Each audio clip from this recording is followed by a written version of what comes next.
The studio lights burned brighter than usual, or at least that's how it felt as the applause faded and the cameras settled into their steady glide. Joy Behar leaned back in her chair, half smiling, half squinting, the way she did when she sensed a debate coming. Jennifer Lopez sat across from her, elegant and composed, answering questions about a new project with practiced warmth. The conversation drifted from music to fame to the cost of being constantly watched, and that's when the tone shifted. Joy tapped her pen lightly against her notes, a familiar rhythm that usually meant a sharp observation was on the way. "You've talked a lot about reinvention," she said, voice playful but edged with curiosity. "But do you ever worry that the brand becomes louder than the person?" The audience murmured softly, sensing a turn. Jennifer's smile didn't falter, but something in her eyes sharpened, as if she were focusing a lens. "I think the brand is part of the person," Jennifer replied evenly. "When you work hard for decades, what people call a brand is really just the sum of your choices." She folded her hands, posture relaxed, unthreatened. "It's not something that replaces who you are." Joy raised an eyebrow. "Sure, but some might say it's carefully manufactured. The image, the control, the narrative." She chuckled, expecting laughter to cushion the comment. A few claps fluttered, but they were hesitant. Jennifer inhaled, a measured breath. "Manufactured implies fake," she said. "I don't think surviving in this industry means being fake. It means being strategic." Her tone remained calm, but the words carried weight. "There's a difference." Sunny Hostin leaned forward slightly, sensing tension. Whoopi Goldberg glanced from one woman to the other, her expression neutral, observant. The producer's voice crackled faintly in Joy's earpiece, a gentle reminder to keep things moving. Joy waved it off with a small tilt of her head. "But strategy can slide into control," Joy pressed. "You don't leave much room for criticism, do you?" Her smile widened, sharper now. "I mean, you curate everything." The room grew quieter. Jennifer's lips parted, then closed again. She nodded once, as if acknowledging the question rather than conceding it. "I've had criticism my entire life," she said. "From day one. About my body, my background, my relationships, my talent. Choosing when and how to engage with it isn't control, it's self-respect." A few audience members applauded, louder this time. Joy's shoulders stiffened. She laughed, a quick, dismissive sound. "Well, self-respect is great, but public figures don't get to opt out of public conversation." Jennifer met her gaze directly. "I'm not opting out. I'm participating right now." The words hung between them. The camera cut to a close-up of Joy, who blinked and shifted in her chair. For a split second, her confidence wavered, replaced by something closer to irritation. She recovered quickly. "Okay," Joy said, leaning forward. "Let's talk authenticity then. People love you, no doubt. But some feel they're sold a fantasy. Perfect love stories, perfect success arcs. Isn't that misleading?" Jennifer tilted her head, thoughtful. "I've never said my life was perfect," she replied. "I share joy because it inspires. I share struggle when it matters. I don't owe anyone every broken moment." The audience reacted audibly, a mix of cheers and murmurs. Whoopi raised a hand slightly, as if to intervene, but Joy was already speaking again. "Isn't that convenient?" Joy asked, voice lighter but cutting. "You choose what's useful to show. That's power." Jennifer's expression hardened for the first time. "Everyone chooses," she said. "You choose your words. I choose mine." She paused, then added, "The difference is, my choices don't come with a panel dissecting them every morning." A ripple of gasps moved through the studio. Sunny looked down at her notes, avoiding eye contact. Whoopi cleared her throat. "All right, let's." Joy laughed again, louder. "Oh, come on. You're on a talk show. Dissection is the job." Jennifer didn't raise her voice. She didn't smile either. Respect is part of the job too. The silence that followed was thick, uncomfortable. The director signaled for a commercial in 30 seconds, but Joy seemed determined to land her point before the break. She leaned back, crossing her arms. "You're very polished," Joy said. "I'll give you that. But sometimes polish feels like a shield. People connect to cracks." Jennifer nodded slowly. "And sometimes people use cracks as permission to humiliate," she replied. "I've spent years being torn apart for entertainment. I won't pretend that's vulnerability." The audience burst into applause, louder than before. Joy's smile froze. For the first time, she looked toward the crowd, then toward the camera, as if gauging how the moment was playing. The producer's voice returned, more urgent now. Joy removed her pen and placed it carefully on the table. Humiliate, she repeated. That's a strong word. So is, manufactured, Jennifer said gently.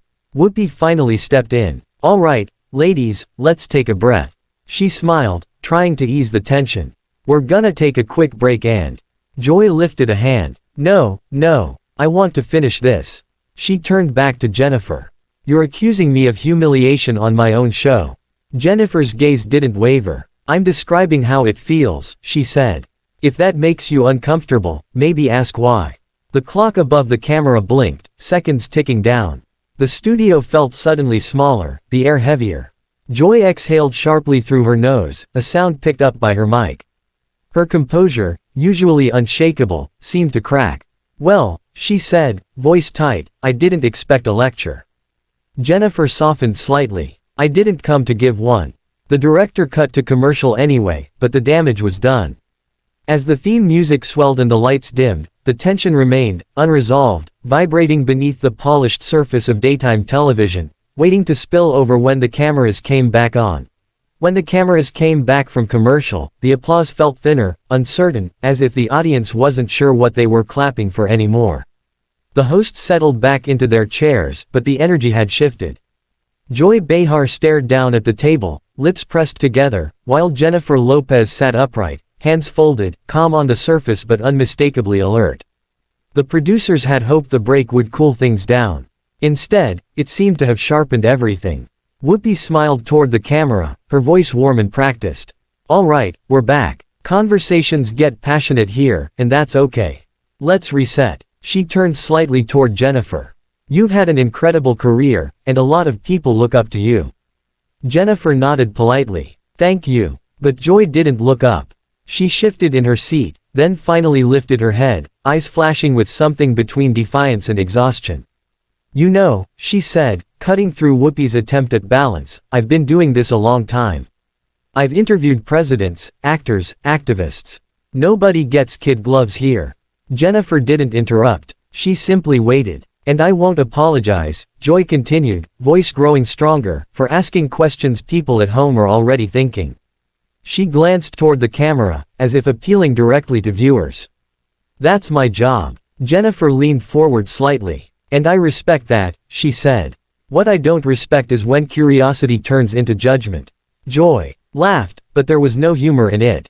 Judgment, please. You're one of the most powerful women in entertainment. You're not exactly fragile. This isn't about fragility, Jennifer replied. It's about dignity. The audience reacted again, a low wave of sound rolling through the studio. Sunny finally spoke, trying to bridge the widening gap. Maybe what Jennifer's saying is that there's a line between tough questions and assumptions. Joy turned to Sunny sharply. Oh, so now I'm crossing lines. Sunny hesitated. I'm saying perception matters. Joy shook her head. Unbelievable. She turned back to Jennifer. You come on a talk show, you promote your work, and suddenly you're above scrutiny. Jennifer's voice remained steady. I'm not above it. I'm asking for fairness. The word seemed to land badly. Joy's jaw tightened. Fairness, she repeated. Fairness is sitting here and answering instead of dodging. Jennifer met her gaze. I haven't dodged anything. A beat passed. The director hesitated, unsure whether to cut away again. The tension was riveting, uncomfortable, impossible to ignore. Joy pushed her chair back slightly, the legs scraping softly against the floor, the sound amplified by the microphones. You know what this feels like, she said. It feels like you came here ready to be offended. Jennifer shook her head. I came here ready to talk. I didn't come here to be reduced. That word, reduced, hit harder than the others. Joy's face flushed. Reduced, she said, her voice rising. You think I reduce women? I think sometimes, Jennifer said carefully, the format rewards sharpness over understanding. The audience gasped. Whoopi's smile faded as she leaned back, arms crossed, watching Joy closely now. Joy stood up. For a moment, everyone thought she was adjusting her chair. But then she stepped back fully, one hand braced on the table. The camera widened instinctively, capturing the movement. I'm not going to be lectured on my own show, she said, her voice trembling with anger. Especially not by someone who controls every inch of her image and then pretends she doesn't. Jennifer stood as well, slowly, not aggressively. I'm not lecturing you, she said. I'm standing up for myself. Joy let out a sharp breath, almost a scoff. Oh, spare me. This is humiliating. There it was, the word from earlier, turned back around. The irony didn't go unnoticed. The audience was dead silent now. Jennifer looked genuinely surprised. Humiliating for who? She asked quietly. Joy looked around the studio, at the cameras, at her co-hosts, at the faces in the crowd. Something flickered across her expression, anger, pride, maybe even doubt. For me, she said. I won't sit here and be made into the villain. Whoopi stood up too, palms out. Joy, nobody's making you. Joy cut her off. No, I'm done. She reached up and removed her earpiece, the small motion feeling enormous. I don't need this. Gasps rippled through the audience as the reality of what was happening sank in. Sunny's eyes widened. Joy. Joy shook her head. I'm not doing this live. She looked at Jennifer one last time. You win. Enjoy the applause. Jennifer didn't smile. She didn't look triumphant. She looked unsettled. This was never about winning, she said softly. Joy grabbed her cue cards, then stopped, dropping them back onto the table as if they suddenly weighed too much. I've spent my life speaking my mind, she said, voice breaking just slightly. I'm not going to apologize for it now. And with that, she walked off the set. The cameras followed her for half a second too long before cutting back to the table. The studio was in shock. Whoopi exhaled slowly, rubbing her temples. Sunny stared after Joy, clearly shaken. Well, Whoopi said finally, choosing her words carefully, that just happened. Jennifer remained standing for a moment, then sat back down, visibly composed but emotionally distant. I'm sorry, she said, not to the audience, but to the table. I never wanted this. Whoopi nodded. Live TV, she said quietly. It has a way of pulling things out. The producer's voice filled the host's ears, scrambling to regain control. Whoopi turned back to the camera, professionalism kicking in. We're going to take another break, she said.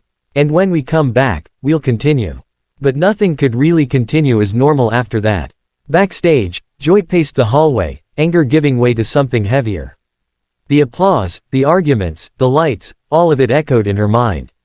On set, Jennifer Lopez sat under the studio lights, suddenly aware of how thin the line was between conversation and collision. And across the country, viewers watched, stunned, replaying the moment in their minds, wondering how a simple interview had turned into a live, unfiltered fracture, one that no commercial break could smooth over.